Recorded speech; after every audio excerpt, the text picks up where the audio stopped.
Liver position দেখুন, পেকাল liver কোন পজিশনে আছে এবং কি নিডল বার নিচে নেমে আছে।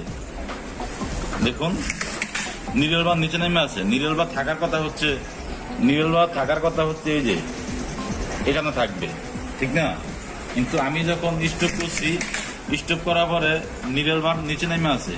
আর এই পজিশনে যদি সুতা না কাটে তাহলে আগে ক্যাম টাইমিং করবেন না, আগে needle bar standard home position করে নেবেন। আগে ক্যাম টাইমিং করবেন না, আগে স্ট্যান্ডার্ড হোম পজিশন করে নেবেন। হোম পজিশন কিভাবে করবেন এবং কি হোম পজিশন এই মডেলে আমরা আরজে প্রোগ্রামের মাধ্যমে আমরা হোম পজিশন করব। এটা হচ্ছে আরজে প্রোগ্রাম করে আমরা স্ট্যান্ডার্ড হোম পজিশন করব। কিভাবে করব সেটাই দেখাচ্ছি। প্রথমে মেশিনের সুইচটি বন্ধ করে নিতে হবে। তারপরে যে নিডেলের বাটন আর হচ্ছে সিজার বাটন, এই দুইটা বাটন একত্রে চাপটা সুইচ অন করবো। দেখুন এখানে লেখা আছে আরজে প্রোগ্রাম। আরজে আসার পরে এটা আমরা হাত দিয়ে ঘুরাবো আস্তে আস্তে। হাতটা যখন ঘুরাবো তখন দেখবেন ডিসপ্লেতে নাম্বারগুলো এই যে উঠতেছে।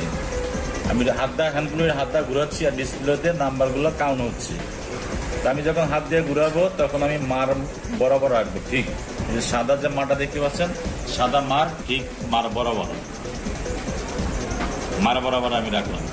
সাদা মার বরাবর রাখার পরে এবার কি করতে হবে, আমাকে ইন্টার বাটন চাপ দিতে হবে। ইন্টার বাটন চাপ দিলে সিলেক্ট হয়ে যায়।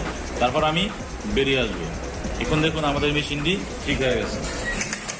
দেখুন স্ট্যান্ডার্ড পজিশন আমার ঠিক হয়ে গেছে। এখন মেশিনের সুতা কাটবে, আমার পিকআপ লিভার পজিশনও ঠিক হয়ে গেছে।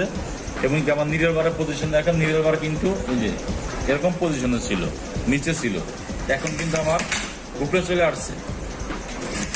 বন্ধুরা ভালো করে লক্ষ্য করুন, এখানে এখন উপরে চলে আসছে আর আমার মেশিনে কিন্তু সুতাও কাটতেছে। এখন আমার কোনো সমস্যা নেই।